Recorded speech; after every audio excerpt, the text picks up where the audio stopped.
नमस्कार दोस्तों, जय हिंद। मैं शुभम बरनवाल आप सभी का स्वागत करता हूं हमारे प्लेटफॉर्म ऑल एग्जाम्स PYQ पे।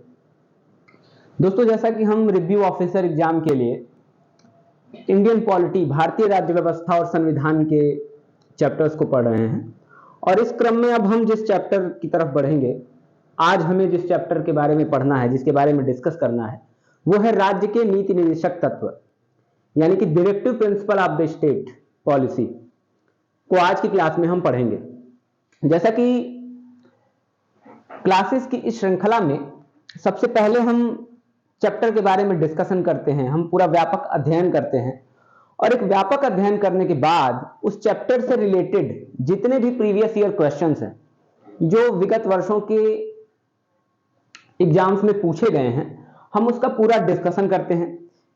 इसके अलावा इस प्रक्रिया में हमने कहा था कि हम कुछ MCQs भी लाएंगे, कुछ अलग से भी जो प्रीवियस ईयर नहीं पूछे गए हैं, और इस तरीके से हम पूरा समग्र अध्ययन करेंगे। दोस्तों, आज की हमारी क्लास है राज्य के नीति निर्देशक तत्व के बारे में, राज्य के नीति निर्देशक तत्व के बारे में।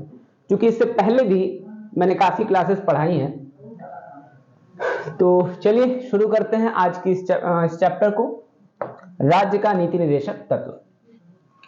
चलिए सबसे पहले इसके बारे में बात करते हैं कि एक अंडरस्टैंडिंग कैसी है, राज्य के नीति निर्देशक तत्व से आप क्या समझते हैं, या राज्य का नीति निर्देशक तत्व क्या होता है।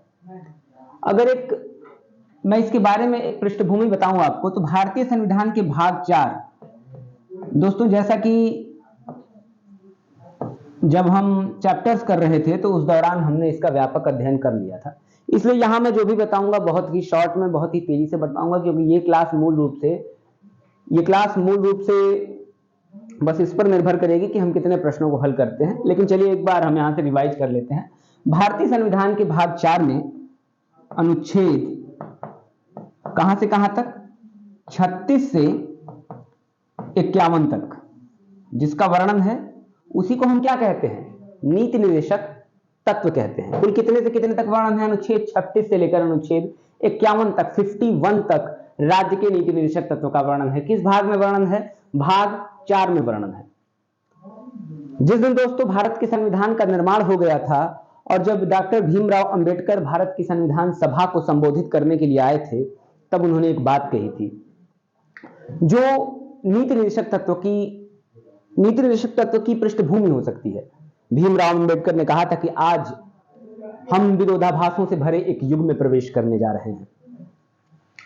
आज हम राजनीतिक रूप से एक लोकतांत्रिक देश होंगे, लेकिन उनके कहने का मतलब था कि जैसे भारतीय समाज पिछड़ा हुआ है, एक दूसरे से कटा है, जाति व्यवस्था की बुराइयां हैं, वो कहते हैं कि राजनीतिक रूप से हम एक लोकतांत्रिक देश होंगे, लेकिन अगर हम सामाजिक और आर्थिक लोकतंत्र को भविष्य में ठुकराते रहेंगे, नकारते रहेंगे, तो फिर भारत के लोकतंत्र को साकार नहीं किया जा सकता। कहने का मतलब है कि सामाजिक आर्थिक लोकतंत्र की स्थापना करना भी उतना ही जरूरी है जितना कि राजनीतिक लोकतंत्र। भारतीय संविधान का भाग 4 सामाजिक और आर्थिक लोकतंत्र के स्थापना की बात करता है। यह बात करता है लोक कल्याणकारी राज्य की, पब्लिक वेलफेयर स्टेट की। हमने देखा था कि अतीत में एक परिकल्पना थी पुलिस स्टेट की। किसकी, पुलिस राज्य की। आप पुलिस राज्य से क्या समझते हैं, पुलिस राज्य का संबंध इस बात से है कि राज्य के दायित्व बहुत सीमित हैं। राज्य का दायित्व क्या है, अपनी सीमाओं की सुरक्षा करना। अपनी सीमाओं की सुरक्षा करना मतलब बहुत ही सीमित दायित्व है। वर्तमान समय में राज्य का कॉन्सेप्ट बहुत ही बढ़ चुका है। आज राज्य पुलिस राज्य नहीं है, बल्कि कैसा राज्य है, लोक कल्याणकारी राज्य है। कैसा है, लोक कल्याणकारी राज्य है। लोक कल्याणकारी राज्य का उत्तरदायित्व क्या है, लोक कल्याणकारी राज्य का उत्तरदायित्व है कि अपनी जनता, अपने नागरिकों, अपने व्यक्तियों के समुचित उत्थान के लिए कार्य करना। किसके लिए कार्य करना, समुचित उत्थान के लिए कार्य करना। यही लोक कल्याणकारी राज्य का उद्देश्य है। चलिए दोस्तों, जैसा कि मैंने कहा था कि हमने क्लास में ये पूरा डिस्कस कर लिया है, इससे पहले ये वीडियो पड़ी है, आप उसे देख सकते हैं। चलिए तो यहां पर हम सीधे अब डायरेक्ट प्रश्नों पर आते हैं और यहां से हम प्रीवियस ईयर के प्रश्नों को करना शुरू करेंगे। देखिए पहला ही प्रश्न है और ये पूछा गया था IAS प्री 2002 में। आईएएस के प्री 2002 के एग्जाम में ये क्वेश्चन पूछा गया था यह प्रश्न है कि राज्य के नीति निर्देशक, पढ़िए इसे, राज्य के नीति निर्देशक सिद्धांतों को भारतीय संविधान में शामिल किए जाने का क्या उद्देश्य है? राज्य के नीति निर्देशक तत्वों को भारतीय संविधान में शामिल करने का क्या उद्देश्य है? राजनीतिक प्रजातंत्र को स्थापित करना। इसका मतलब है, अभी मैंने बताया था कि राजनीतिक प्रजातंत्र नहीं, सामाजिक और आर्थिक, सामाजिक प्रजातंत्र को स्थापित करना, गांधीवादी प्रजातंत्र को स्थापित करना, या फिर सामाजिक और आर्थिक प्रजातंत्र को स्थापित करना। जैसा कि मैंने बताया था, अभी बताया है कि सामाजिक और आर्थिक प्रजातंत्र को स्थापित करना, यही किसका उद्देश्य है? डीपीएसपी यानी नीति निर्देशक तत्वों का क्या है? उद्देश्य है। Directive principle of the state policy का क्या है? उद्देश्य है। क्या उद्देश्य है? सामाजिक और आर्थिक लोकतंत्र। अगर आपसे राजनीतिक लोकतंत्र के बारे में पूछा जाएगा तो आप कहेंगे फंडामेंटल राइट्स, मौलिक अधिकार का उद्देश्य क्या है? मौलिक अधिकार का उद्देश्य है राजनीतिक लोकतंत्र की स्थापना करना, जिसका मतलब होता है एक व्यक्ति, एक मत और एक मूल्य। चलिए, इसका आंसर क्लियर हो गया। अगले प्रश्न की तरफ बढ़ते हैं। प्रश्न संख्या 2, ये क्या है? निम्नलिखित में से कौन एक राज्य के नीति निर्देशक सिद्धांतों का उद्देश्य नहीं है? बताना है कि कौन सा नीति निर्देशक सिद्धांतों का उद्देश्य नहीं है। एक कल्याणकारी राज्य की स्थापना करना। हमने देखा था कि directive principle of the state policy का उद्देश्य ही है कल्याणकारी राज्य की स्थापना करना, तो ये सही होगा। सबसे पहले आपसे पूछा क्या गया था? आपसे पूछा गया था कि कौन डीपीएसपी का उद्देश्य नहीं है, लेकिन ये तो है, क्योंकि लोक कल्याणकारी राज्य की स्थापना करनी है। सामाजिक आर्थिक न्याय को सुनिश्चित करना, यह भी सही है। सामाजिक आर्थिक न्याय, सोशियो इकोनॉमिक जस्टिस लाना, सामाजिक आर्थिक स्वतंत्रता, जिसकी भावना जुड़ी है किससे? सामाजिक आर्थिक न्याय से, यानी जातिगत समानता हो भारत में महिला और पुरुष की समानता हो। इन सारी बातों को ध्यान में रखते हुए सामाजिक और आर्थिक न्याय की संकल्पना को डीपीएसपी रखता है। एक धार्मिक राज्य की स्थापना करना, सबसे पहले दोस्तों ये भारत के संविधान के मूल चरित्र के ही खिलाफ है, क्योंकि भारत एक धर्मनिरपेक्ष सेक्युलर स्टेट है। राज्य की अवधारणा क्या है? सेक्युलर स्टेट की, इसलिए धार्मिक राज्य की स्थापना करना उद्देश्य नहीं होगा, यही इसका आंसर हो जाएगा। एक धर्मनिरपेक्ष राज्य की स्थापना करना, यह सही है। हम जानते हैं कि 42वां संविधान संशोधन सन 1976 प्रस्तावना में धर्मनिरपेक्ष राज्य की बात, सेक्युलर स्टेट की बात जोड़ी गई थी, तो ये इसका आंसर हो जाएगा। दोस्तों ये प्रश्न देखिए, एक बार पूछा गया है यूपीपीएससी के मेंस में। कब पूछा गया है? यूपीपीएससी के मेंस में 2017 में आपसे ये प्रश्न पूछा गया है, 2017 में, और रिव्यू ऑफिसर के एग्जाम में 2013 में आपसे ये प्रश्न पूछा गया है, तो यानी काफी इंपॉर्टेंट था ये प्रश्न। चलिए अगले प्रश्न की तरफ बढ़ते हैं। अगला प्रश्न क्या है?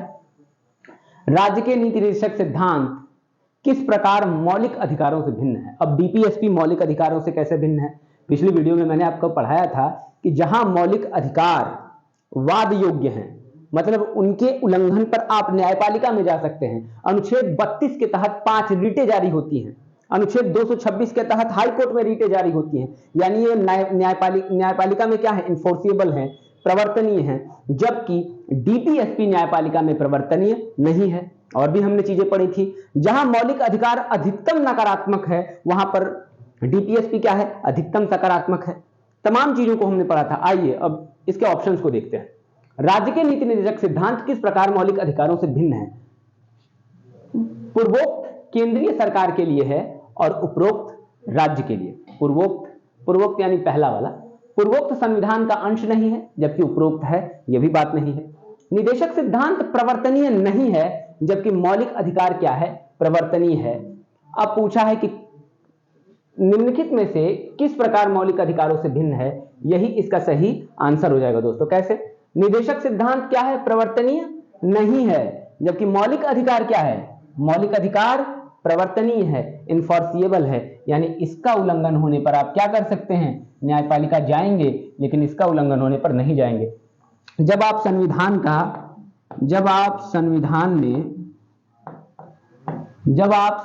में अनुच्छेद 37 पढ़ेंगे तो वहां आपको यह वर्णन मिल जाएगा कि नीति निर्देशक तत्व न्यायालय में प्रवर्तनीय नहीं है, लेकिन राज्य का यह दायित्व है, लेकिन यह भारत के शासन में मूलभूत है और राज्य का यह दायित्व है कि कानून बनाते समय इसे जरूर ध्यान में रखें, लेकिन प्रवर्तनीय नहीं है। यह आंसर हो गया। अनुच्छेद 37 में यह बात कही गई थी। चलिए अगले प्रश्न की तरफ हम बढ़ते हैं। अगला प्रश्न है निदेशक तत्व क्या है? निदेशक तत्व क्या है? अब वही सेम पिछला प्रश्न, क्या ये वाद योग्य है? आप कहेंगे नहीं। वाद योग्य यानी न्यायालय में प्रवर्तनीय है, तो आप कहेंगे नहीं है। अवाद योग्य है, यही सही है। अवाद योग्य है यानी इसके विरुद्ध आप न्यायपालिका में नहीं जा सकते, यानी क्या है? अवाद योग्य है। बाकी कठोर और लचीले का तो कोई प्रश्न ही नहीं है, क्योंकि भारत के संविधान के विषय में कहा जाता है कि न अतिशय कठोर है न अतिशय लचीला है, दोनों का क्या है? मिश्रण है। तो इसका आंसर क्या हो जाएगा? अवाद योग्य हो जाएगा। चलिए अगले प्रश्न की तरफ बढ़ते हैं। निम्नलिखित कथनों पर विचार करना है। भारत के संविधान के संबंध में राज्य के नीति निर्देशक तत्व। अब इसके चलिए ऑप्शंस पढ़ते हैं। विधायिका के कृत्यों पर निर्बंधन करते हैं। नीति निर्देशक तत्व क्या पूछ रहा है? संविधान के संदर्भ में नीति निर्देशक तत्व क्या करते हैं? विधायिका के कृत्यों पर निर्बंधन करते हैं। हम तब से बात कर रहे हैं कि यह न्यायालय में प्रवर्तनीय नहीं है, यानी विधायिका के कृत्यों पर निर्बंधन नहीं करते। कार्यपालिका के कृत्यों पर निर्बंधन करते हैं, यह कार्यपालिका के कृत्यों पर भी निर्बंधन नहीं करते। तो इसका ऑप्शन पूछा है कि आंसर क्या हो जाएगा? ना तो 1 और ना ही 2। ये कहां पूछा गया था आपसे? ये पूछा गया था IAS प्री एग्जाम सन 2017 में। बहुत ही महत्वपूर्ण, बहुत ही शानदार प्रश्न था। देखिए, ना ही ये विधायिका के कृत्यों पर निर्बंधन करेंगे और ना ही न्यायपालिका के कृत्यों पर निर्बंधन करेंगे। क्लियर है? चलिए अगले प्रश्न की तरफ बढ़ते हैं।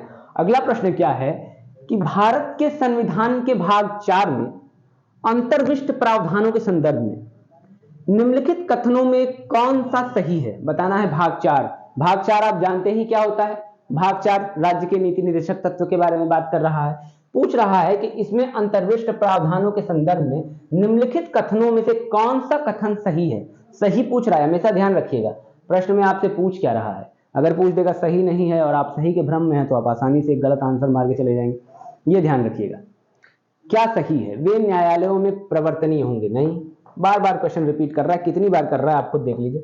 IAS 2020 में पूछा है, ऐसा भी नहीं है कि किसी छोटे एग्जाम में आपसे पूछा है।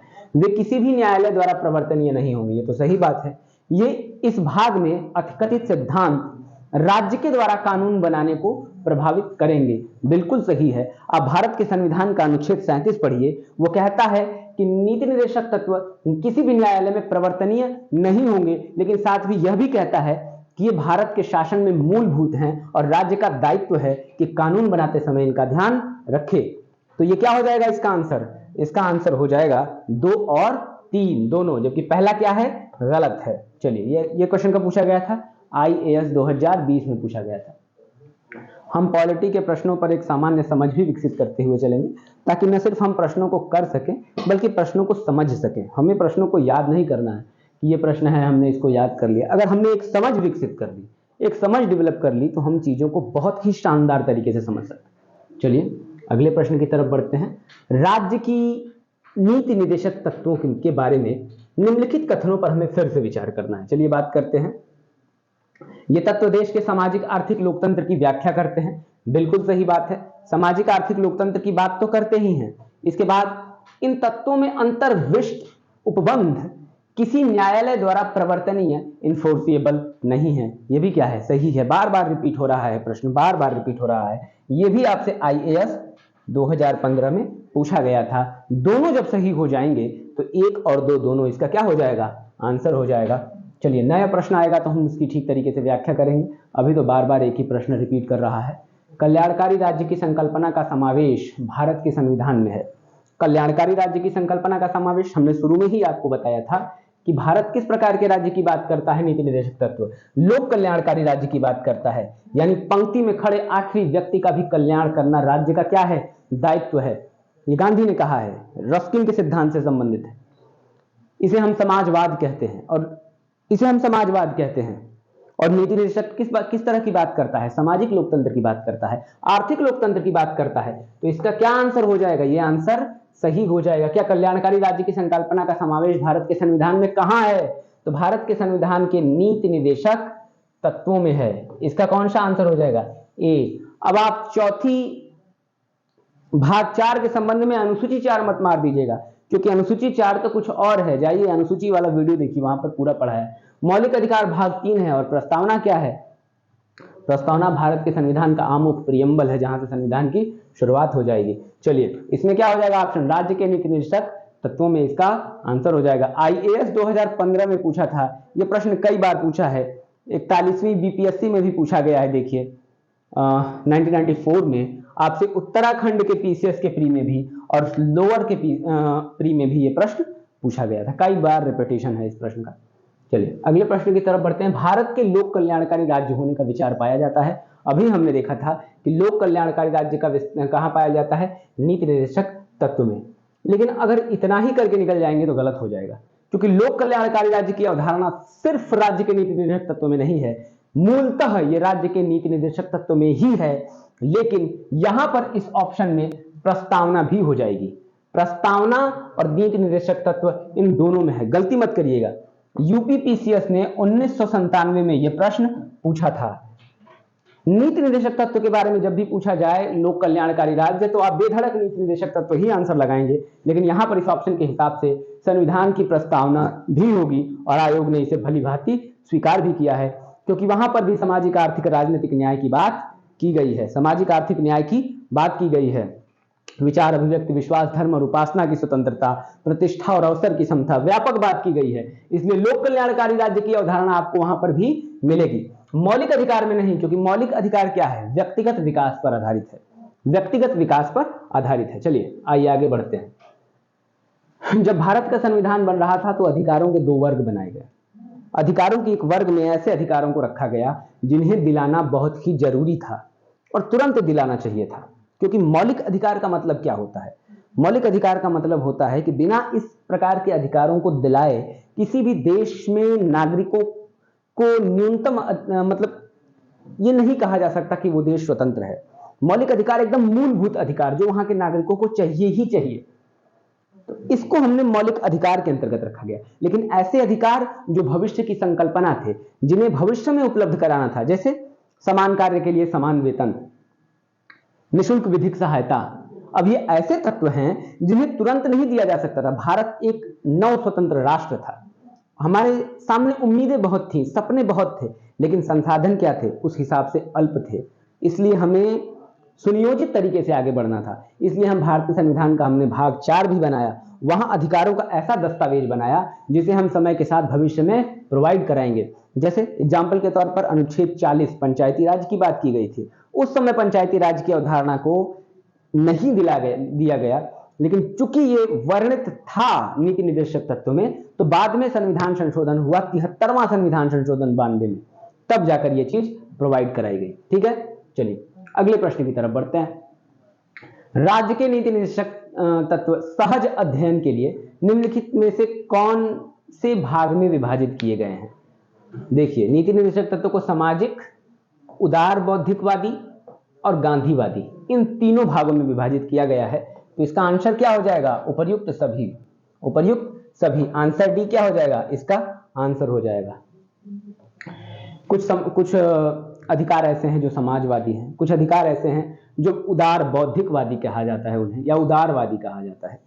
कुछ अधिकार ऐसे हैं जो गांधीवाद के अंतर्गत आते हैं, जो गांधीवाद की विचारधारा पर आधारित हैं। जैसे मान लीजिए कुटीर उद्योग की बात आएगी मौलिक उसमें, तो ये गांधीवाद की विचारधारा हो जाएगी। इसके अलावा सिंडिकलिज्म की अवधारणा, जैसे उद्योगों के प्रबंधन में कर्मकारों को लाना, तो ये क्या हो जाएगी? समाजवादी अवधारणा हो जाएगी। तो ये सारी चीजें आपको समझना होगा। हमने पिछली क्लास में बहुत ही डिटेल किया है, इसलिए यहां पर मैं बहुत ज्यादा समय नहीं दूंगा। यूपीपीसीएस प्री 2018 में इस प्रश्न को पूछा गया था। अब आपको बताना है कि नीति निर्देशक सिद्धांत क्या है? वाद योग्य है? नहीं है। बार बार प्रश्न रिपीट कर रहा है। क्या यह मौलिक अधिकार नीति निर्देशक सिद्धांत है? मौलिक अधिकार है? नहीं, ये वाद योग्य नहीं है। यही इसका क्या हो जाएगा? नीति निर्देशक सिद्धांत क्या है? वाद योग्य नहीं है। यहां पर इसका ऑप्शन बी दिया हुआ है, ये प्रिंटिंग मिस्टेक है दोस्तों, नहीं सही है। ए सी बी डी थोड़ा सा क्रम चेंज हो गया है, तो इसका बी ही आंसर होगा। यह वाद योग्य नहीं है। चलिए, ये प्रिंटिंग का छोटा सा मिस्टेक था, ये आपसे पूछा गया है। इस प्रश्न को आपसे पूछा गया है। चलिए फिलहाल खोज भी नहीं पा रहे हैं। चलिए अगले प्रश्न की तरफ बढ़ते हैं।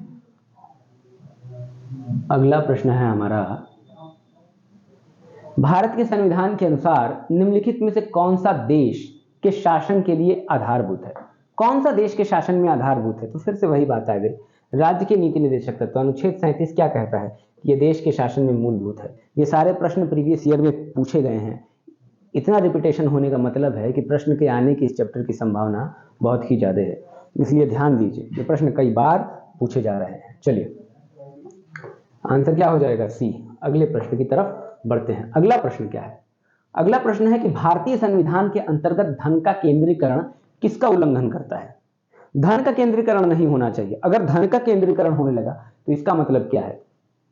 आर्थिक स्वतंत्रता की हम बात करते हैं, और अगर आर्थिक स्वतंत्रता की हम बस बात ही करेंगे तो हम इस अवधारणा को व्यवहार में कैसे लाएंगे?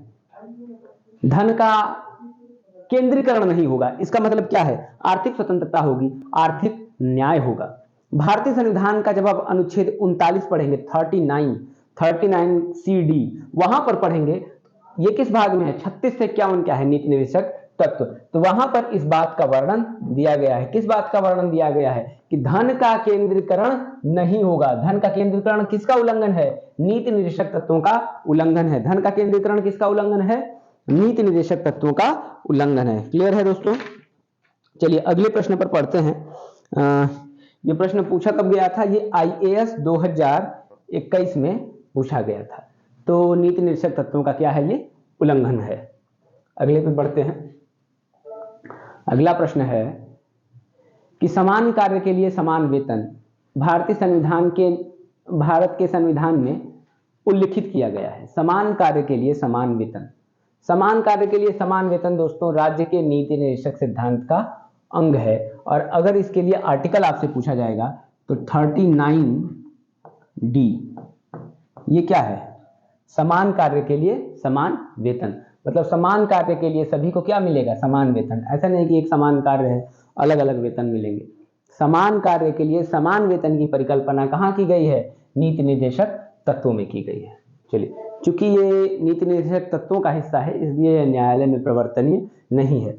ये प्रश्न UPPCS प्री 1998 में, इसके बाद लोअर की परीक्षा में भी आपसे पूछा गया है, UDA LDA की मेंस में भी आपसे पूछा गया है, यानी काफी इंपॉर्टेंट प्रश्न था ये और कई बार पूछा गया है। चलिए, निम्नांकित में से कौन सा राज्य की नीति निर्देशक तत्वों में निहित है? बताना है आपको कि नीति निर्देशक तत्वों में कौन सा निहित है। आपके ऑप्शन है अपराधों के लिए दोष सिद्धि के संबंध में संरक्षण। याद करिए, जब हम पढ़ रहे थे मौलिक अधिकार, तो मौलिक अधिकार में हमने अनुच्छेद 20 पढ़ा था, और अनुच्छेद 20 में क्या पढ़ा था? अपराधों के लिए दोष सिद्धि के संबंध में संरक्षण। तो ये क्या है? मौलिक अधिकार है। आपसे नीति निर्देशक तत्व पूछ रहा है तो क्या हो जाएगा आंसर? ये ऑप्शन गलत हो जाएगा। प्राण और दैहिक स्वतंत्रता का संरक्षण, प्राण एवं दैहिक स्वतंत्रता। आप भारत के संविधान का अनुच्छेद 21 याद करिए, ये वहां का विषय है। मौलिक अधिकार ये भी है। अगला है अल्पसंख्यक वर्गों के हितों का संरक्षण, ये भी नहीं होगा। और उसके बाद है पुरुष और स्त्रियों को समान कार्य के लिए समान वेतन। आपने अभी आर्टिकल 39 पढ़ा है, आर्टिकल 39 पढ़ा है। इसमें क्या है? पुरुष सभी को समान कार्य के लिए समान वेतन, यानी पुरुष और महिलाओं को समान कार्य के लिए समान वेतन किस अनुच्छेद में है? 39D में है। ये किसका हिस्सा है? DPSP का हिस्सा है, यानी नीति निर्देशक तत्व का हिस्सा है, जो अनुच्छेद 36 से 36 to 51 में वर्णित है। कहां से लिया गया है? इन्हें आयरलैंड के संविधान से लिया गया है। चलिए अगले प्रश्न पर बढ़ते हैं। तो इसका आंसर क्या हो जाएगा? समान कार्य के लिए समान वेतन। अगले प्रश्न की तरफ बढ़िए। निम्नलिखित में से कौन सा एक मौलिक अधिकार नहीं है? अब यहां पर आपको फंडामेंटल राइट से जोड़कर पूछा गया है, ये क्या मौलिक अधिकार नहीं है? उत्पीड़न के खिलाफ अधिकार, ये तो मौलिक अधिकार है। समान कार्य के लिए समान वेतन, हाँ ये मौलिक अधिकार नहीं है। ये क्या है? DPSP है। कानून के समक्ष बराबरी, विधि के समक्ष सभी समान होंगे, ये भारतीय संविधान का अनुच्छेद 14 है। सबसे महत्वपूर्ण मौलिक अधिकारों में जब हम पहला मौलिक अधिकार पढ़ते हैं अनुच्छेद 14 कौन से अधिकार? समानता का अधिकार, राइट टू इक्वालिटी। समानता के अधिकार में अनुच्छेद 14 में कहा गया है कि विधि के समक्ष सभी समान होंगे तथा विधियों से समान संरक्षण। ये अनुच्छेद 14 की बात है। इसके बाद आता है धर्म पालन की स्वतंत्रता का अधिकार। धर्म पालन की स्वतंत्रता का अधिकार, राइट टू रिलीजियस लिबर्टी। अनुच्छेद 25 से 28 जब आप पढ़ेंगे तो वहां पर धार्मिक स्वतंत्रता के अधिकार की बात की गई है, यानी ये भी मौलिक अधिकार है। ये क्या है? आर्टिकल 25 से 28। ये क्या था? कानून के समक्ष समानता। अनुच्छेद 14 उत्पीड़न के खिलाफ अधिकार, जैसे शोषण के विरुद्ध अधिकार अनुच्छेद 23 और 24 है।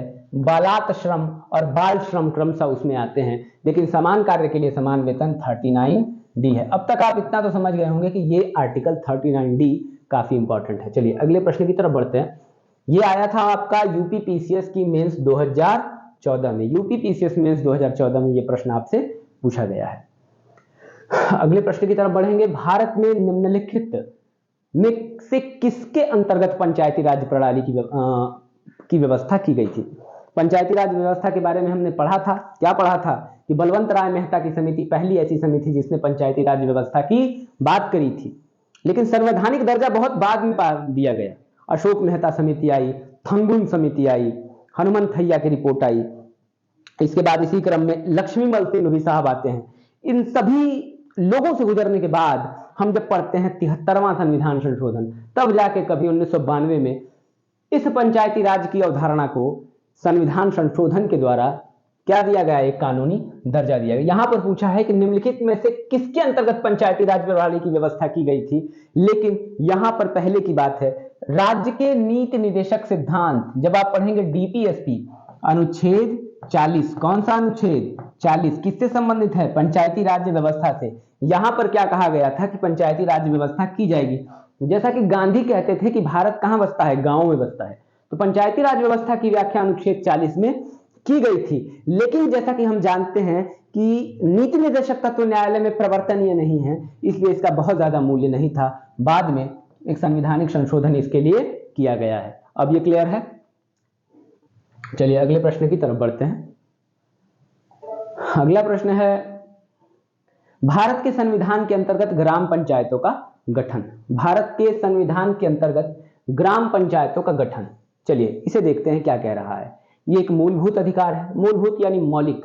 क्या ग्राम पंचायतों का गठन मौलिक अधिकार है? फंडामेंटल राइट है? आप कहेंगे नहीं, ऐसी तो कोई बात नहीं है। कुल कितने मौलिक अधिकार? कुल 6 मौलिक अधिकार, और उनमें से कहीं भी ये वर्णित नहीं है कि पंचायती राज भी होगा। हमने अनुच्छेद 14 से 18 समानता का अधिकार, राइट टू इक्वालिटी पढ़ा। 19 से 22 स्वतंत्रता का अधिकार, राइट टू लिबर्टी पढ़ा। 23-24 शोषण के विरुद्ध अधिकार, अगेंस्ट एक्सप्लॉयटेशन पढ़ा। हमने अनुच्छेद 25 से 28 धार्मिक स्वतंत्रता का अधिकार पढ़ा। 2930 शैक्षणिक अल्पसंख्यकों से संबंधित अधिकार पढ़ा। उसके बाद हमने 32 संवैधानिक उपचारों का अधिकार पढ़ा। इसमें से कहीं भी हमने ये नहीं पढ़ा कि ग्राम पंचायतों का गठन मूलभूत अधिकार है। क्या यह मूल कर्तव्य है? मूल कर्तव्य में भी इस बात का वर्णन नहीं है। वो मूल कर्तव्य जिसे 42वें संविधान संशोधन 1976 में स्वर्ण सिंह समिति की सिफारिश पर जोड़ा गया था, उसमें भी कहीं पंचायती राज्य के गठन की बात नहीं की गई है। ये क्या है? निदेशक सिद्धांत है। आप कहेंगे निदेशक सिद्धांत है, कौन सा अनुच्छेद? अनुच्छेद 40। अभी पिछले प्रश्न में हमने इसकी व्यापक व्याख्या करी थी। चलिए अगले प्रश्न पर की तरफ बढ़ते हैं। ये यूपी में नहीं, उत्तराखंड। यूके पीसीएस 2010 में आपसे उत्तराखंड पीसीएस 2010 में पूछा गया था। अगले प्रश्न की तरफ बढ़ते हैं। ये प्रश्न क्या है कि सूची 1 को दूसरे हमें मिलाना है। चलिए मिलान करते हैं, आगे बढ़ते हैं। ग्राम पंचायत का गठन, ये किसमें है? ग्राम पंचायत का गठन है दोस्तों अनुच्छेद 40 में। किसमें है ग्राम पंचायतों का गठन? अनुच्छेद 40 में है। यहां पर अनुच्छेद 40 तो नहीं है। चलिए पहले और मिला लेते हैं। समान आचार संहिता, जिसे हम यूनिफॉर्म सिविल कोड कहते हैं, यूसीसी, जो इस समय वर्तमान में सबसे ज्यादा चर्चा में है।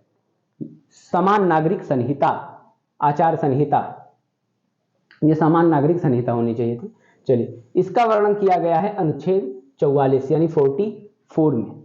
अगर कृषि एवं पशुपालन की बात की जाए, न्यायपालिका का कार्यपालिका से पृथककरण, इसे सीधे तौर पर आप अनुच्छेद 50 से जोड़ दीजिए। न्यायपालिका का कार्यपालिका से पृथककरण कौन सा अनुच्छेद हो जाएगा? 50। इसके बाद आपसे पूछा गया है अंतरराष्ट्रीय शांति का विकास। अंतरराष्ट्रीय शांति के संबंध में अनुच्छेद 51 है, मतलब राज्य अंतरराष्ट्रीय शांति की अभिवृद्धि का प्रयास करेगा। ये कौन सा अनुच्छेद है? अनुच्छेद 50 में ये बात कही गई है। चलिए यहां पर अगला है कि कृषि एवं पशुपालन ये जुड़ जाएगा आपके अनुच्छेद 48 से, और आपका एक बचा ग्राम पंचायतों का गठन, अनुच्छेद 50। यहाँ पर दोस्तों ये अनुच्छेद 50 नहीं होगा, ये आपका अनुच्छेद 40 होगा। ये प्रिंटिंग की मिस्टेक है इसलिए गड़बड़ी हो रही थी। इसमें से एक अनुच्छेद क्या होगा, एक अनुच्छेद 40 होगा। ये 50 नहीं होगा, क्योंकि ग्राम पंचायतों का गठन अभी हमने किसके अंतर्गत पढ़ा था, अनुच्छेद 40 के अंतर्गत पढ़ा था। चलिए यहां से मिला लीजिए कि ग्राम पंचायत का गठन अनुच्छेद 40 डीपीएसपी में वर्णित है। समान नागरिक संहिता अनुच्छेद 44 में वर्णित है 44। कृषि एवं पशुपालन ये इसके लिए अनुच्छेद 48 के पास जाइए। न्यायपालिका का व कार्यपालिका का पृथककरण अनुच्छेद 50 में है, और अंतर्राष्ट्रीय शांति का विकास करना हो तो अनुच्छेद 51 में इसके आर्टिकल के लिए हम जाएंगे। यहां से आप चीजों को मिला लीजिएगा। चलिए अगले प्रश्न की तरफ बढ़ते हैं। निम्नलिखित में से कौन सा चलिए ये प्रश्न देखिए, कौन सा एक सही सुमेलित नहीं है, हम आपको बताना है कौन सा सही सुमेलित नहीं है। 39A समान न्याय एवं निःशुल्क विधिक सहायता, फ्री लीगल एड की बात की गई है। ये किस लिए बात की गई है कि न्याय सभी तक पहुंचे। कई बार कहा जाता है ना कि justice delayed is justice denied, देर से मिला न्याय अन्याय के बराबर है। और भारतीय न्यायपालिका में कई बार ऐसे कहा जाता है कि न्यायपालिका की प्रक्रिया इतनी महंगी है कि आम व्यक्ति वहां तक पहुंच ही नहीं पाता। इसीलिए इस व्यवस्था का प्रावधान किया गया है कि समान न्याय एवं निःशुल्क विधिक सहायता उपलब्ध कराई जाएगी। इसे 42वें संविधान संशोधन 1976 में जोड़ा गया था। अनुच्छेद 40 ग्राम पंचायतों का गठन हम कभी से पढ़ते आ रहे हैं, कई बार पढ़ चुके, ये भी सही है। अब से पूछा है अनुच्छेद 44 समान नागरिक संहिता यानी यूनिफॉर्म सिविल कोड, ये भी सही है। यूसीसी जो सबसे ज्यादा चर्चा में है, हम एक व्यापक वीडियो लाएंगे, इसके बारे में बताएंगे कि ये क्या है, जिसके बारे में इस समय विधि आयोग भी विचार कर रही है। अगला है अनुच्छेद 48 न्यायपालिका का कार्यपालिका से पृथककरण, यही गलत हो जाएगा क्योंकि अनुच्छेद 50 में है, क्या अनुच्छेद 50 में है न्यायपालिका का कार्यपालिका से पृथककरण। याद रखिएगा, भारत में एक स्वतंत्र न्यायपालिका की परिकल्पना की गई है, इसीलिए इसे एकदम कार्यपालिका से क्या करना होगा, पृथक करना होगा। कहां की परिकल्पना है ये, संयुक्त राज्य अमेरिका, शक्तियों का पूर्ण बंटवारा की बात की गई थी, डिवीजन ऑफ पावर की बात की गई है। तो ये अनुच्छेद 50 है, याद रखिएगा। महत्वपूर्ण अनुच्छेदों को देखते हुए चलिए, ताकि चीजों को आप रिकॉल कर सके बढ़िया से और याद कर सके। चलिए इस प्रश्न पर आइए, समान न्याय एवं निःशुल्क विधिक सहायता। अभी पिछले प्रश्न में आपने पढ़ा है 39 का ए, तो इसे लगाने में कोई घबराहट नहीं होनी चाहिए। हाँ, इसमें कहा क्या था, वर्णित निर्देशक तत्वों का सुमेलित युग्म पहचानिए। यहां पर सुमेल करना है, यहां पर ऑप्शंस नहीं है, हम ऐसे ही मिलाते हैं। पुरुष और स्त्रियों दोनों को समान कार्य के लिए समान वेतन, ये 39 का डी है, 39 का डी होना चाहिए। यहां पर ऑप्शंस थोड़े क्लियर बहुत नहीं लिखे हुए हैं, रुक जाइए, इसका मिला लेते हैं हम। ये प्रश्न क्या है, समान न्याय एवं निःशुल्क विधिक सहायता, इसमें पूछा था कि कौन सा सुमेलित नहीं है। 1 सेकेंड, ये प्रश्न थोड़ा सा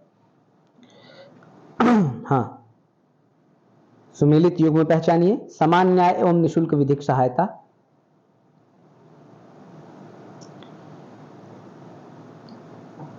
ये 39 ए है, क्या है, समान न्याय एवं निःशुल्क विधिक सहायता।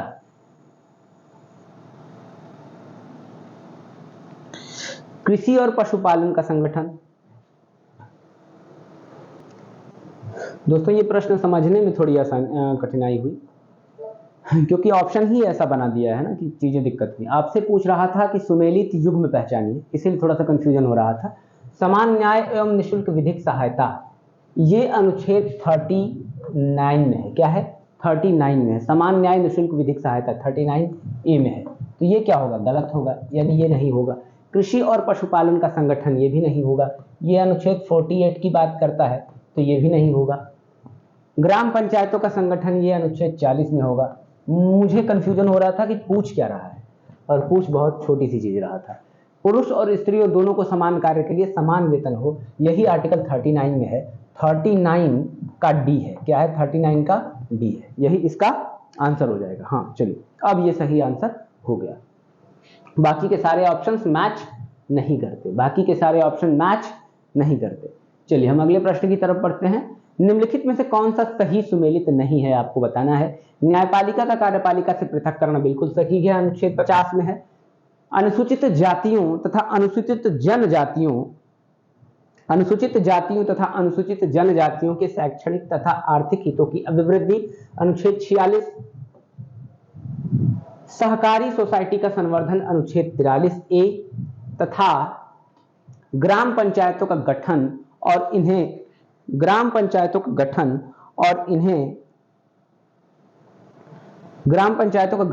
इन्हें स्वायत्त शासन की इकाइयों में वर्णित योग्य बनाना, अनुच्छेद 40। तो ग्राम पंचायतों के लिए 40 सही है, ये याद रखिए। न्यायपालिका और कार्यपालिका के पृथक करने के लिए 50 भी सही है। अनुसूचित जातियों और अनुसूचित जनजातियों एससी और एसटी के शैक्षणिक सोशियो इकोनॉमिक हितों की अभिवृद्धि के लिए अनुच्छेद 46 ये भी सही है। लेकिन आपका जो ये है सहकारी सोसाइटी, कोऑपरेटिव सोसाइटीज की बात, जिसे 97वां संविधान संशोधन 2011 जब याद करेंगे आप, तो वहां पर देखेंगे कि अनुच्छेद 43A की बात की गई है। नहीं, वहां पर कौन सा अनुच्छेद? 43B है। क्या है? 43B है। कौन सा अनुच्छेद है? अनुच्छेद 43B है, याद रखिएगा। तो 43A क्या है? 43A है उद्योगों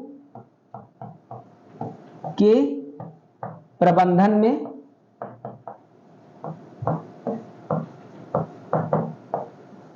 कर्मकारों को लाना। उद्योगों के प्रबंधन में किसको लाना? कर्मकारों को लाना, यही इसका आंसर हो जाएगा। अनुच्छेद ये सी वाला गलत हो जाएगा क्योंकि 43B था। चलिए अगले प्रश्न की तरफ बढ़ते हैं। ये पूछा कहां गया था? यूपीपीएससी प्री 2021 में आपसे ये पूछा गया। यूपीपीएससी प्री 2021 में पूछा गया था। अगला प्रश्न है, मनरेगा अर्ह परिवार के कम से कम एक सदस्य को वर्ष में 100 दिन का रोजगार दिलाने का प्रावधान करता है। बिल्कुल, मनरेगा के प्रावधान में ये था कि 100 दिनों का रोजगार हम दिलाएंगे। ये कब पूछा गया है? लोअर मेंस 2013 में। रोजगार का अधिकार संविधान के भाग 3 में वर्णित है, यही तो गलत हो जाएगा। रोजगार का अधिकार भारत के संविधान के अनुच्छेद 3 में, भाग 3 में वर्णित नहीं है, क्योंकि भाग 3 क्या था? फंडामेंटल राइट था, और वहां पर रोजगार के अधिकार की बात नहीं की गई है। कहां पर बात की गई है? अनुच्छेद, ये बात की गई है डीपीएसपी में। कौन से अनुच्छेद में? अनुच्छेद 41 में, 41 में बात की गई है। क्या कहा गया है अनुच्छेद 41 में? अनुच्छेद 41 में ये बात की गई है। अनुच्छेद 41 में दोस्तों प्रावधान है कि कुछ दिशाओं में काम, शिक्षा और लोक सहायता पाने का अधिकार। कुछ दिशाओं में काम, शिक्षा और लोक सहायता पाने का अधिकार, ये अनुच्छेद 41 में है। इसलिए ये आंसर क्या हो जाएगा? केवल एक सही होगा इसका। ए सही है परंतु आर गलत है। चलिए, ए सही है परंतु आर गलत है। चलिए अगले प्रश्न पर चलते हैं। मनरेगा कार्यक्रम निम्नलिखित में भारत के किस अनुच्छेद को, संविधान के अनुच्छेद को लागू करने के लिए है? मनरेगा कार्यक्रम संविधान के किस अनुच्छेद को लागू करने के लिए है? अनुच्छेद 43। अनुच्छेद 43। अब यहां पर हमने अभी पिछले क्वेश्चन में पढ़ा था 41, कुछ दिशाओं में शिक्षा व लोक सहायता पाने का अधिकार। जब हमने ये पढ़ा था तो यहां पर ऑप्शन उल्टा कैसे हो गया? दोस्तों इसका आंसर अनुच्छेद 43 भी हो जाएगा।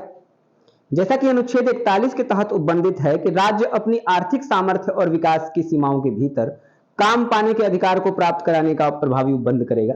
वहीं पे अनुच्छेद 43 में भी ये बात कही गई है कि राज्य उपयुक्त विधान या आर्थिक संगठन द्वारा या किसी अन्य रीति से कृषि के, उद्योग के या अन्य प्रकार के सभी कर्मकारों को काम, निर्वाह, मजदूरी, शिष्ट जीवन स्तर और अवकाश का संपूर्ण उपयोग सुनिश्चित करेगा। तो यानी इसका आंसर अनुच्छेद 43 भी हो जाएगा दोस्तों। चलिए अगले प्रश्न की तरफ बढ़ते हैं।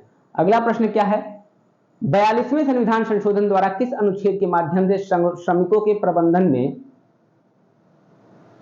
भागीदारी की बात की गई थी? श्रमिकों के प्रबंधन में भागीदारी, अनुच्छेद 43A। क्या है? अनुच्छेद 43A। ये वो दौर है जब समाजवाद का तेजी से विस्तार हो रहा था। यही वो साल था 42वां संविधान संशोधन 1976, जब भारत के संविधान की प्रस्तावना में समाजवाद का शब्द जोड़ा गया था। उद्योगों के प्रबंधन में श्रमिकों की भागीदारी का क्या मतलब है? किसी उद्योग में काम करने वाला श्रमिक सिर्फ एक श्रमिक के स्तर तक, बहुत ही निम्न स्तर पे नहीं है, वो क्या है? उद्योगों के प्रबंधन में एक भागीदार है। उसे भागीदार समझिए, उसे सिर्फ श्रमिक मत समझिए। ये समाजवादी परिकल्पना थी और ये 42वां संविधान संशोधन 1976 में जोड़ी गई थी। और ये कौन सा अनुच्छेद है?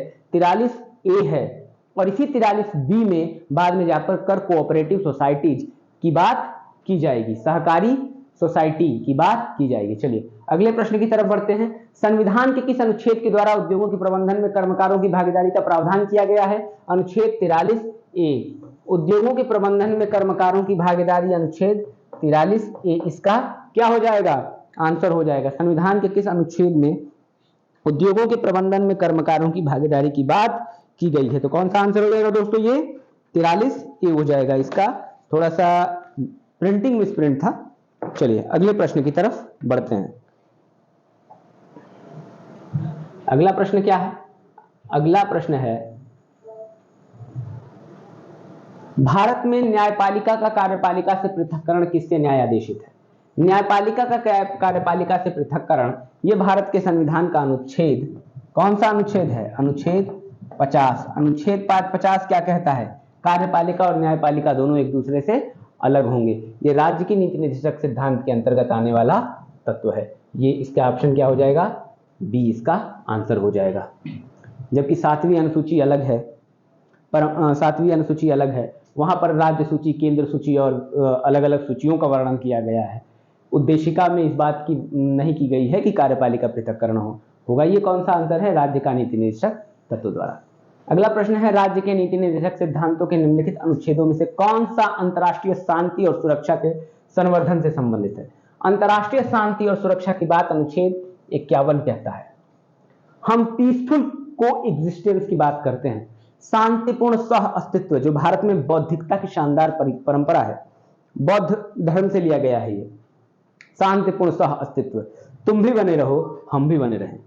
विश्व शांति और समृद्धि को भारत ने हमेशा सबसे ज्यादा महत्ता दी है, सबसे ज्यादा महत्व दिया है। भारतीय संविधान के अनुच्छेद 51 में अंतर्राष्ट्रीय शांति और सुरक्षा के संवर्धन की बात कही गई है। यह क्लियर है आपको? कौन सा अनुच्छेद है? 51। चलिए अगले प्रश्न की तरफ बढ़ते हैं। अगला प्रश्न क्या है, भारत के संविधान में अंतर्राष्ट्रीय शांति और सुरक्षा की अभिवृद्धि का उल्लेख कहां है? आप फिर बताएंगे इसको, ना ही संविधान की उद्देशिका में, ना ये नीति निर्देशक तत्वों में, ना ही मूल कर्तव्य में, ना ही 9वीं अनुसूची में। IAS प्री 2014 का ये क्वेश्चन था। चलिए अगला प्रश्न है, भारतीय संविधान का कौन सा भाग अंतर्राष्ट्रीय शांति और सुरक्षा की अभिवृद्धि का उल्लेख करता है? फिर से आ गया भाग 3, राज्य का नीति निर्देशक तत्व। चलिए अगले प्रश्न की तरफ बढ़िए। अनुच्छेद 51। अनुच्छेद 51। अब यहां पर आपसे थोड़ा सा प्रश्न घुमा दिया। अब यहां से आपसे क्या पूछा है, संविधान का कौन सा अनुच्छेद भारत की विदेश नीति से संबंधित है? अब भारत की विदेश नीति कहने का क्या मतलब है? अंतर्राष्ट्रीय शांति और सुरक्षा की अभिवृद्धि करना भारत की विदेश नीति का मूल आधार स्तंभ है। जब ये भारत की विदेश नीति का मूल आधार स्तंभ है, तो यही तो अनुच्छेद 51 में हम तब से पढ़ रहे हैं। यही भारत की विदेश नीति है कि अंतर्राष्ट्रीय शांति और सुरक्षा की अभिवृद्धि करना। याद करिए पंचशील समझौता जो हमने कभी चीन से किया था, इसके अंतर्गत कहा था कि हम एक दूसरे के मामले में हस्तक्षेप नहीं करेंगे, हम एक दूसरे के शांतिपूर्ण सहअस्तित्व को स्वीकार करेंगे, हम एक दूसरे की क्षेत्रीय अखंडता, रीजनल इंटीग्रिटी का सम्मान करेंगे। ये सब इसी अनुच्छेद 51 पे आधारित था। बाद में भले ही चीन ने हमारे पीठ छुरा भोंका, लेकिन ये किसके अंतर्गत आता है? अनुच्छेद 51 के अंतर्गत आता है। हम कई बार पढ़ चुके हैं। यूपीपीसीएस 2016 के प्री में भी पूछ चुका है और यूपीपीसीएस के 2017 के मेंस में भी पूछ चुका है। तो यानी प्रश्नों का रिपीटेशन हो रहा है। अगले में देखिए, निम्नलिखित में कौन संविधान के 42वें संविधान संशोधन द्वारा नीति निर्देशक तत्वों में नहीं जोड़ा गया है? शोषण से बच्चों एवं अल्प वयों की सुरक्षा, ध्यान से पढ़िए इसे, समान एवं निःशुल्क कानूनी सहायता, ये जोड़ा गया है। समान एवं निःशुल्क कानूनी सहायता जोड़ा गया है। उद्योगों के प्रबंधन में कर्मकारों की भागीदारी, ये भी जोड़ी गई है। और शोषण से बच्चों एवं अल्पवयों की सुरक्षा, ये भी जोड़ी गई है। जबकि समान आचार संहिता, जो समान नागरिक संहिता यूसीसी है, जो अनुच्छेद 44 में वर्णित है, किसमें वर्णित है? अनुच्छेद 44 में वर्णित है, ये मूल संविधान में थी, ये नहीं जोड़ी गई है। तो यही इसका क्या हो जाएगा, आंसर हो जाएगा। बाकी को 42वें संविधान संशोधन 1976 में जोड़ा गया। ये क्या था, अनुच्छेद 43A था, उद्योगों के प्रबंधन में कर्मकारों की भागीदारी, श्रमिकों की भागीदारी, ये था। और समान विधिक सहायता क्या है, 39A है। क्या है, 39A है। चलिए अगले प्रश्न की तरफ बढ़ते हैं। अगला प्रश्न है हमारा कि 42वें संविधान संशोधन द्वारा निम्नलिखित में से कौन सा सिद्धांत राज्य की नीति निर्देशक तत्वों में जोड़ा गया था। 42वें संविधान संशोधन में कौन सा जोड़ा गया था, पुरुष स्त्री दोनों को समान कार्य के लिए समान वेतन। ये कौन सा अनुच्छेद है, 39D में है। कौन सा अनुच्छेद है, 39D में है। उद्योगों के प्रबंधन में कर्मकारों की सहभागिता, यही 43A है और इसी को 42वें संविधान संशोधन 1976 में जोड़ा गया था। तो यही इसका क्या हो जाएगा, आंसर हो जाएगा। काम, शिक्षा और सार्वजनिक सहायता पाने का अधिकार, हमने अभी देखा था कि कुछ दशाओं में काम, शिक्षा और सार्वजनिक सहायता पाने का अधिकार, यह अनुच्छेद 41 में वर्णित था और ये मूल संविधान में है। इसके बाद श्रमिकों के लिए निर्वाह योग्य वेतन और काम के मानवीय दशाएं, मतलब ऐसी काम की दशाएं होंगी जिसमें मानवीय दशाएं सुरक्षित हों, यानी मानवीय गरिमा का ध्यान रखा जाएगा। जैसे मान लीजिए किसी को मैला ढोने के लिए कह दिया जाए, क्या मैला ढोना मानवीय गरिमा के अनुकूल है, नहीं, प्रतिकूल है। इसीलिए इन सब बातों का ध्यान रखिए। ये भी क्या है, मूल संविधान में था। जोड़ा क्या गया है, जोड़ा गया है ऑप्शन बी। चलिए अगले प्रश्न की तरफ बढ़ते हैं। अगला प्रश्न है, संविधान निम्न में से किसके शोषण विरुद्ध अधिकार स्वीकृत करता है। किसके शोषण के विरुद्ध अधिकार स्वीकृत करता है, बच्चों के, स्त्रियों के, दलितों के या फिर जनजातियों के, किसके। याद रखिए, संविधान बच्चों के शोषण के विरुद्ध, जनजातियों के और स्त्रियों की बात करता है, लेकिन दलितों की बात संविधान में यहां पर कहीं भी नहीं की गई है। दलितों की बात नहीं की गई है।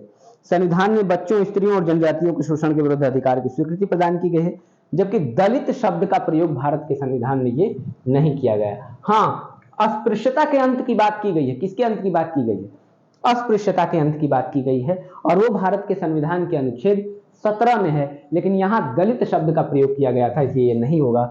इसका आंसर क्या हो जाएगा, केवल 1, 2 और 3, यानी ऑप्शन सी क्या हो जाएगा, सही हो जाएगा। काफी अच्छा क्वेश्चन था दोस्तों। ये पूछा कब गया था, ये यूपी पीसीएस 2009 के मेंस में पूछा गया। यहाँ पर स्पष्ट दिख नहीं रहा, लेकिन यूपी पीसीएस 2009 के मेंस में ये प्रश्न आपसे पूछा गया था। काफी ट्रिकी और अच्छा क्वेश्चन था ये। यहाँ पर आसान लग रहा है, लेकिन निश्चित तौर पर वहां अच्छे फंस जाएंगे इसको लेकर। चलिए अगले प्रश्न की तरफ बढ़ते हैं। अब देखिए, ये जाम हो गया। देखो भाई, ये कैसे जाम हो गया। चलिए, टेक्निकल प्रॉब्लम। निम्नलिखित में से कौन सा राज्य का नीति निर्देशक सिद्धांत नहीं है। राज्य का नीति निर्देशक सिद्धांत नहीं है। मादक पेयों के उपभोग का निषेध करना बिल्कुल है, संविधान में जब तक गांधी है तब तक ये रहेगा। गाय और बछड़ों के वध का निषेध, दुधारू पशुओं के वध का निषेध किया गया है। पर्यावरण का संरक्षण और संवर्धन और 16 वर्ष की आयु तक बच्चों को निःशुल्क शिक्षा, ये डीपीएसपी में नहीं है। डीपीएसपी में ये नहीं है। पहले डीपीएसपी में था कि 0 से 14 वर्ष के बच्चों के लिए शिक्षा का प्रावधान, लेकिन चूंकि 6 से 14 वर्ष मौलिक अधिकार हो गया, अब 0 से 6 वर्ष होगा डीपीएसपी में। लेकिन यहां पर क्या बात की गई है, 6 से 16 वर्ष की तक की आयु के बच्चों के लिए निःशुल्क शिक्षा। यहां तक कि जब हम भारतीय संविधान का मौलिक अधिकार पढ़ते हैं, जो भाग 3 में अनुच्छेद 21A में है, जिसे 86वां संविधान संशोधन 2002 में शामिल किया गया था, वहां भी 14 वर्ष तक के बच्चों के लिए ही शिक्षा का प्रावधान है, 16 वर्ष के बच्चों के लिए शिक्षा का प्रावधान नहीं है। Right to education act 2009। चलिए, निम्नलिखित में से कौन सा राज्य के नीति निर्देशक तत्वों में शामिल है। नीति निर्देशक तत्वों में कौन सा शामिल है, मानव दुर्व्यापार और बाल श्रम का प्रतिषेध। आपने पढ़ा है, क्या पढ़ा है, ये अनुच्छेद मानव दुर्व्यापार और बाल श्रम का प्रतिषेध अनुच्छेद किस में है, अनुच्छेद 23 में है। मानव दुर्व्यापार और बाल श्रम का प्रतिषेध, ये क्या हो जाएगा, ये मौलिक अधिकार, फंडामेंटल राइट हो जाएगा, तो ये आंसर में नहीं होगा। मादक पेय और स्वास्थ्य के लिए हानिकारक औषधियों के प्रयोजन से भिन्न उपभोग का प्रतिषेध, ये डीपीएसपी में होगा। तो यहां पर आपका आंसर क्या हो जाएगा, केवल 2। क्या हो जाएगा आपका आंसर, केवल 2। आइए दोस्तों देख लेते हैं कि ये आर्टिकल कौन सा है। ये है आर्टिकल अनुच्छेद 47। कौन सा है, अनुच्छेद 47। इसमें कहा क्या गया है कि मादक पेयों तथा स्वास्थ्य के लिए हानिकारक औषधियों का औषधियों के प्रयोजन यानी मेडिकल प्रयोजन के अतिरिक्त आप उपभोग करते हैं तो प्रतिषेध होगा। यानी नशाखोरी पर प्रतिबंध की बात अनुच्छेद 47 कहता है। आईएएस के पेपर 2008 में आपसे पूछा गया है। ये कब पूछा गया है? आईएएस के पेपर 2008 में पूछा गया है। चलिए बढ़ते हैं अगले प्रश्न की तरफ। अगला प्रश्न क्या है देखिए, भारतीय संविधान में प्रतिष्ठापित राज्य की नीति निर्देशक सिद्धांत तत्वों के अंतर्गत निम्नलिखित प्रावधानों पर विचार कीजिए। चलिए विचार करके देखते हैं। भारतीय नागरिकों के लिए समान नागरिक संहिता सुरक्षित करना, ग्राम पंचायतों को संगठित करना, ग्रामीण क्षेत्रों में कुटीर उद्योगों को प्रोत्साहित करना, सभी कर्मकारों के लिए यथोचित अवकाश तथा सांस्कृतिक अवसर सुरक्षित करना। उपर्युक्त में से कौन से गांधीवादी सिद्धांत हैं जो राज्य के नीति निर्देशक तत्वों में प्रतिबिंबित होते हैं? गांधीवादी सिद्धांत, जैसे मैंने कहा था कि सिद्धांतों की 3 श्रेणियां हैं, गांधीवादी सिद्धांत, उदारवादी सिद्धांत और एक सिद्धांत समाजवादी सिद्धांत। आपको इसमें बताना है कि कौन से सिद्धांतों में गांधी जी हैं। तो क्या भारतीयों के नागरिकों के समान नागरिक संहिता में गांधी जी हैं? नहीं, क्योंकि ये यूनिफॉर्म सिविल कोड ये उदारवादी सिद्धांत के अंतर्गत आना चाहिए, लिबरल अप्रोच के अंतर्गत आना चाहिए। ग्राम पंचायतों को संगठित करना, महात्मा गांधी कहते हैं कि भारत गांव में बसता है, तो ये तो होगा ही। ग्रामीण क्षेत्रों में कुटीर उद्योगों को प्रोत्साहित करना, क्या गांधी कुटीर उद्योग की बात नहीं करते? बिल्कुल करते हैं, ये होना चाहिए।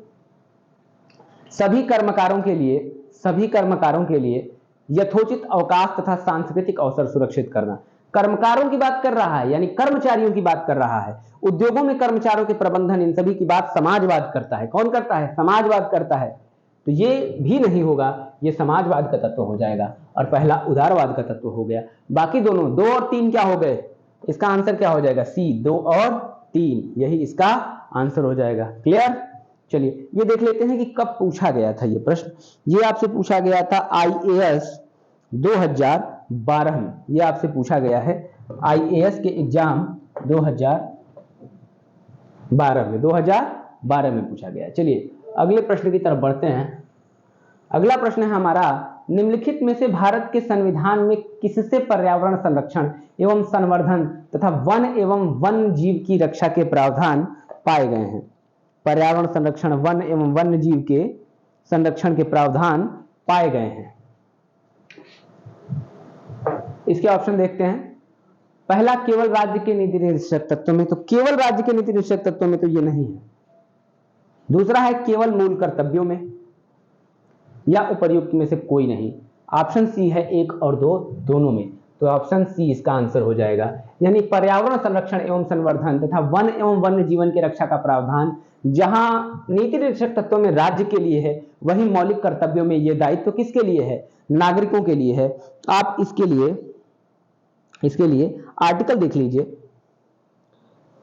राज्य के नीति निर्देशक तत्वों के तहत जोड़े गए अनुच्छेद 48A के तहत राज्य के पर्यावरण के संरक्षण और संवर्धन का और वन्य जीवों की रक्षा का प्रावधान किया गया है। नीति निर्देशक तत्वों में ये 48A है।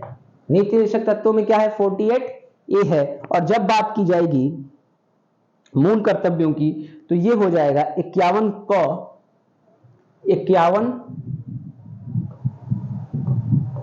क, या इसे हिंदी में लिख लेते हैं 51A और G। हम सभी जानते हैं कि 51A अनुच्छेद 51 में जोड़ा गया बाद में 42वें संविधान संशोधन 1976 में मौलिक कर्तव्य के तौर पर, और इसमें कुल 10 मौलिक कर्तव्य जोड़े गए थे, A, B, C, D, E, F, G, H, I, J। बाद में एक मौलिक कर्तव्य और K के रूप में जोड़ा गया 11वां शिक्षा का अधिकार, 86वां संविधान संशोधन 2002। लेकिन ये मौलिक कर्तव्य में क्या आएगा? 51AG। ये नागरिकों का कर्तव्य है कि पर्यावरण संरक्षण और संवर्धन तथा वन एवं वन्य जीवन की रक्षा के प्रावधान करें। चलिए, तो A और B दोनों इसका आंसर हो जाएगा। अगले प्रश्न की तरफ बढ़ते हैं। निम्नलिखित में से कौन एक राज्य के नीति निर्देशक सिद्धांतों में सम्मिलित है? देखिए दोस्तों, कई बार जब ऑप्शन आर्टिकल्स आते हैं तो उसे देखना पड़ता है, क्योंकि आर्टिकल्स जरूरी नहीं है कि सभी को अक्षरशः याद ही रहे। चलिए, निम्नलिखित और कुछ गलत भी नहीं बताया जा सकता ताकि बाद में दिक्कत हो। इसलिए चीज़ों को हम ठीक तरीके से करते हुए ही चलेंगे। जब तक श्योर नहीं हो जाएंगे तब तक चीज़ों को नहीं बताएंगे। राज्य निम्न में से कौन एक राज्य के नीति निर्देशक सिद्धांतों में सम्मिलित है? कई बार नीति निर्देशक तत्व सुनते सुनते सुनते सुनते बोर हो जाते हैं, लेकिन चूंकि ये प्रश्न आए हैं और आ सकते हैं, संभावना है, इसलिए या तो इसे धैर्य बनाकर सुनना होगा, इस चैप्टर को करना होगा, या फिर हम इसे छोड़ भी सकते हैं। चलिए, निम्नलिखित में से कौन नीति निर्देशक सिद्धांतों में सम्मिलित है? राज्य देश के पर्यावरण के संरक्षण और संवर्धन का प्रावधान करेगा। बिल्कुल सही, 48A अभी तो पढ़ा आपने। राज्य किसी व्यक्ति को कानून के समक्ष समानता से मना नहीं करेगा। ये तो अनुच्छेद 14 मौलिक अधिकार है, यानी ये नहीं होगा। राज्य किसी व्यक्ति को उसके धर्म, कुल, रेश, जाति, लिंग एवं जन्मस्थान के आधार पर भेदभाव नहीं करेगा। ये भी अनुच्छेद 15 है। ये क्या है? अनुच्छेद 15 है। राज्य धर्म, मूल वंश, जाति, लिंग और जन्मस्थान के आधार पर, केवल इन आधारों पर विभेद नहीं करेगा। ये अनुच्छेद 15 था और ये वाला अनुच्छेद 14 था। ये 48A है। ये नीति निर्देशक तत्व है। बाकी भी देख लीजिए, यही इसका आंसर होगा। अस्पृश्यता का प्रवर्तन, अस्पृश्यता का उन्मूलन की बात की गई है। उन्मूलन, अस्पृश्यता समाप्त कर दी जाएगी और किसी भी प्रकार की अस्पृश्यता से संबंधित निर्योग्यता का अगर कोई पालन करता है तो वो दंडनीय अपराध होगा। तो ये भी आंसर नहीं होगा क्योंकि ये मौलिक अधिकार है। तो अब आपका आंसर क्या हो गया? ए। क्लियर है? अगले पे बढ़िए। राज्य के नीति निर्देशक सिद्धांत तो निम्न में से किसके बारे में संविधान शांत है? नीति निर्देशक सिद्धांत में निम्न में से किसके बारे में संविधान शांत है? मतलब संविधान बात नहीं करता। कर्मकारों को निर्वाह मजदूरी बात करता है। प्रौढ़ शिक्षा, प्रौढ़ शिक्षा की बात तो कहीं नहीं की गई है। किस तरह की शिक्षा की बात की गई है? जब नीति निर्देशक तत्व पढ़ते हैं DPSP तो 0 से 6 वर्षों के बच्चों की बात की जाती है। जब फंडामेंटल राइट पढ़ते हैं तो 6 से 14 वर्षों के बच्चों की बात यहां पर की जाती है। तो क्या कहीं भी वर्णन आ रहा है आपके लिए? किसका? प्रौढ़ शिक्षा का। प्रौढ़ यानी वयस्क। तो जब बात ही नहीं आ रही है तो प्रौढ़ शिक्षा नहीं होगी। सोचिए, अब राज्य प्रौढ़ शिक्षा को भी अगर स्पॉन्सर्ड कर दे तो कितनी शिक्षा राज्य का क्या पढ़ाएगा? राज्य आपको व्यावसायिक शिक्षा फिर मुफ्त में देगा। मतलब राज्य आपको मुफ्त में इंजीनियरिंग कराए, राज्य आपको मुफ्त में मेडिकल की पढ़ाई कराए, तो सोचिए राज्य पर कितना ज्यादा बर्डन हो जाएगा। और कुल मिलाकर भारत अभी इतना संपन्न नहीं है, इतने हम आर्थिक रूप से सशक्त नहीं है कि इतनी बड़ी जिम्मेदारी उठा सके। तो ये प्रौढ़ शिक्षा वाला गलत हो जाएगा। बालकों की प्रारंभिक शिक्षा जब तक कि 6 वर्ष की आयु प्राप्त न कर दे, बिल्कुल DPSP में है, हमने यहाँ पर लिख लिया 0 to 6। गरीबों को निःशुल्क विधिक सहायता, अनुच्छेद 39A, ये भी हमने समझ लिया। कर्मकारों को निर्वाह मजदूरी, यानी कर्मकारों को निर्वाह मजदूरी, न्यूनतम निर्वाह मजदूरी देना जरूरी है, ये भी DPSP में है। जबकि एक तत्व DPSP में नहीं था। कौन? प्रौढ़ शिक्षा की बात नहीं की गई है, कहीं नहीं बात की गई है। निम्नलिखित में से कौन सा एक राज्य का नीति निर्देशक सिद्धांत संविधान में बाद में जोड़ा गया? ये मिसप्रिंट होगा 74 जो लिखा गया है, क्योंकि ये होगा नहीं। निम्नलिखित में से कौन सा एक राज्य का नीति निर्देशक सिद्धांत संविधान में बाद में जोड़ा गया है? तो ये यहां पर 74 कुछ नहीं है, इसे आप समाप्ति मानिए। कौन सा एक सिद्धांत बाद में जोड़ा गया है? ग्राम पंचायतों का संगठन? अरे नहीं भाई, ये तो अनुच्छेद 40 में पहले से ही था, यानी गलत हो जाएगा। गोवध निषेध, ये भी दुधारू पशुओं से संबंध में पहले से ही था, तो ये भी नहीं होगा। मुफ्त कानूनी सहायता, 42वां संविधान 1976 39A जोड़ा गया, फ्री लीगल एड, तो ये तो होगा। समान नागरिक संहिता, ये अनुच्छेद 44 में है। यूनिफॉर्म सिविल कोड, आप कहेंगे ये भी नहीं है। आंसर क्या हो जाएगा? सी, मुफ्त कानूनी सहायता। कब जोड़ी गई मुफ्त कानूनी सहायता का प्रावधान? 42वें संविधान संशोधन 1976 में ये चीज जोड़ी गई थी। चलिए आते हैं अगले प्रश्न की तरफ। अगला प्रश्न क्या कहता है हमसे? ये ROARO में पूछा गया है, याद रखिएगा। ROARO में पूछा गया है, जिसके लिए हम लगे पड़े हैं। ROARO, रिव्यू ऑफिसर, समीक्षा अधिकारी। टूट पड़िए इस प्रश्न पर। राष्ट्रीय विधिक सेवा प्राधिकरण के संदर्भ में निम्नलिखित कथनों पर चलिए विचार करिए। इसका उद्देश्य है समान अवसरों के आधार पर समाज में कमजोर वर्गों को निःशुल्क एवं सक्षम विधिक सेवाएं उपलब्ध कराना। निःशुल्क एवं सक्षम विधिक सेवाएं उपलब्ध कराना। अगला है, यह देश भर में विधिक कार्यक्रमों और योजनाओं को लागू करने के लिए राज्य विधिक सेवा प्राधिकरणों को निर्देश जारी करता है। दोस्तों इसका ऑप्शन सी 1 और 2 दोनों हो जाएगा। क्या पूछा है आपसे? कथनों पर विचार करना है, किसका? राष्ट्रीय विधिक सेवा प्राधिकरण। इसका काम क्या होगा? नेशनल जुडिशियल सर्विस अथॉरिटी के संदर्भ में निम्नलिखित कथनों पर विचार कीजिए। इसका समान उद्देश्य होगा अवसरों के आधार पर समाज की कमजोर वर्गों को निःशुल्क विधिक सहायता एवं सेवाएं उपलब्ध कराना। बिल्कुल सही है, यानी सोशल जस्टिस की अवधारणा लाना। यह देश भर में विधिक कार्यक्रमों और योजनाओं को लागू करने के लिए राज्य विधिक सेवा प्राधिकरणों को निर्देश जारी करता है। कौन? राष्ट्रीय विधिक सेवा प्राधिकरण। किसे निर्देश जारी करता है? राज्य विधिक सेवा प्राधिकरणों को। क्यों? ताकि देश भर में विधिक कार्यक्रमों को और योजनाओं को लागू किया जा सके। तो ऑप्शन सी 1 और 2 दोनों सही है। काफी अच्छा क्वेश्चन था, IAS प्री 2013 में राष्ट्रीय विधिक सेवा प्राधिकरण के संबंध में पूछा गया है। चलिए अगले प्रश्न की तरफ बढ़िए। अगला प्रश्न क्या है? भारत में विधिक सेवा प्रदान करने वाले प्राधिकरण लीगल सर्विस अथॉरिटीज निम्नलिखित में से किस प्रकार के नागरिकों को निःशुल्क विधिक सहायता प्रदान करते हैं? किस प्रकार के नागरिकों को निःशुल्क विधिक सहायता प्रदान करते हैं? चलिए ये थोड़ा सा टिपिकल क्वेश्चन हो जाएगा। 1 लाख से कम वार्षिक आय वाले व्यक्ति को, 2 लाख से कम वार्षिक आय वाले ट्रांसजेंडर को। तो इसका आंसर दोस्तों 1 और 2 दोनों हो जाएगा। और इसके बारे में थोड़ा सा मुझे लग रहा है ये करंट से रिलेटेड क्वेश्चन है और ये IAS में पूछा भी गया है, तो इसकी बहुत ज्यादा संभावना तो नहीं है, लेकिन फिर भी देख लेते हैं आया है। इसके लिए A और 2 दोनों, A और 2 सही होगा, बाकी नहीं। 3 लाख से कम वार्षिक आय वाले पिछड़े वर्ग OBCs को नहीं, सभी वरिष्ठ नागरिकों को नहीं। क्या था? भारत में विधिक सेवा प्रदान करने वाले प्राधिकरण लीगल सर्विसेज अथॉरिटीज निम्नलिखित में से किस प्रकार के नागरिकों को निःशुल्क विधिक सेवा प्रदान करता है? तो वो जिनकी वार्षिक आय 1 लाख से कम हो और ऐसे ट्रांसजेंडर जिनकी वार्षिक आय 2 लाख से कम हो, इन दोनों को। चलिए अगले प्रश्न की तरफ बढ़ते हैं। अगला प्रश्न है, इनमें से कौन राज्य के नीति निर्देशक सिद्धांतों में सम्मिलित नहीं है? कौन राज्य के DPSP में सम्मिलित नहीं है? मद्य निषेध सम्मिलित है, हमने पढ़ा है मद्य निषेध अनुच्छेद 47 में। मद्य यानी शराबखोरी भाई, नशाखोरी। काम का अधिकार ये भी है, राइट टू वर्क की बात की गई है। समान कार्य हेतु समान वेतन ये भी DPSP में है। सूचना का अधिकार, राइट टू इंफॉर्मेशन क्या है? सूचना का अधिकार कानून राइट टू इंफॉर्मेशन RTI एक विधिक अधिकार है। ये कहां वर्णन है? अनुच्छेद 2005 में राइट टू इंफॉर्मेशन एक्ट लाया गया था। सूचना का अधिकार, तो ये नहीं होगा। कौन सा नहीं है? नहीं पूछा गया था, तो आप कहिए यही नहीं है, यानी ये क्या हो जाएगा? आंसर हो जाएगा। बाकी सारी चीजें वर्णित हैं।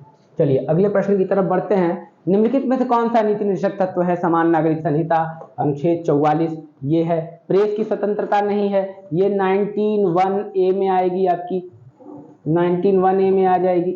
धर्म की स्वतंत्रता अनुच्छेद 25 से 28 मौलिक अधिकार में आ जाएगी, तो ये भी नहीं हो जाएगी, अनुच्छेद 25 से 28। अब पूछा गया विधि के समक्ष समानता, ये भी अनुच्छेद 14 में आ जाएगी। तो पूछा है समान नागरिक संहिता, यही अनुच्छेद 44 में आएगी। और नीति निर्देशक तत्व कहां से कहां तक आता है? 36 से 51 तक आता है। क्लियर है? चलिए अगले प्रश्न पर बढ़िए। तब चलिए हम समाप्ति की तरफ बढ़ रहे हैं, बहुत ही जल्दी हम समाप्त करने वाले हैं चैप्टर को। 4 से 5 क्वेश्चन होंगे मुश्किल से। राज्य के नीति निर्देशक सिद्धांतों के संबंध के विषयों में पहचान कीजिए। मद्य निषेध बिल्कुल है। फैक्ट्रियों एवं खानों में बाल श्रम निषेध, बेगार तथा बाल श्रम निषेध, अस्पृश्यता निषेध। अस्पृश्यता की बात किसमें की गई है? अस्पृश्यता की बात किसमें की गई है?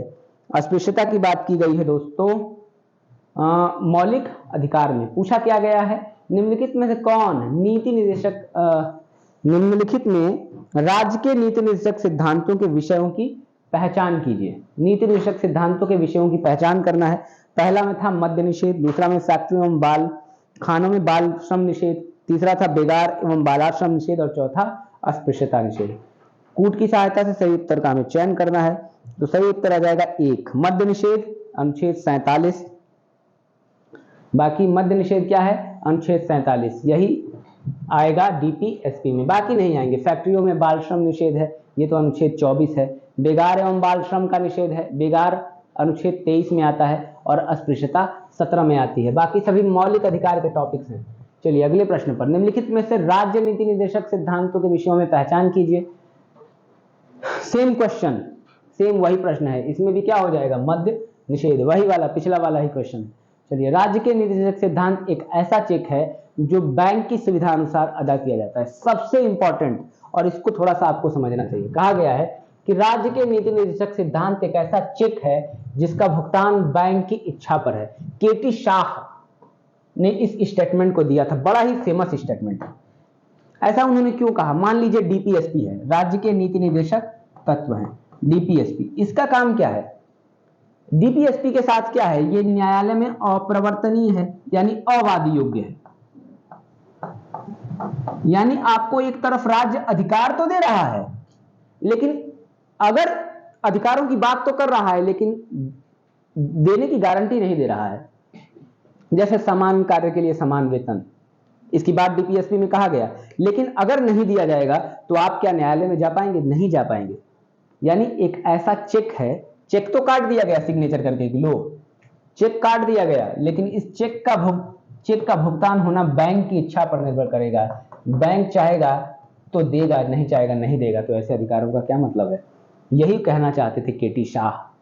यानी राज्य चाहेगा तो इन अधिकारों को प्रदान करेगा, नहीं चाहेगा तो नहीं प्रदान करेगा। राज्य के नीति निर्देशक सिद्धांत एक ऐसा चेक है जो बैंक की सुविधा अनुसार अदा किया जाता है। इसी संबंध में केटी शाह साहब ने यह शानदार स्टेटमेंट दिया था। लेकिन जैसा कि दोस्तों भारत के संविधान का अनुच्छेद 37 सर्वोच्च न्यायालय व्याख्या करता है कि नीति निर्देशक तत्व भारत के संविधान में, भारत के शासन में मूलभूत हैं और कानून बनाते समय जरूर इन्हें ध्यान दिया जाना चाहिए।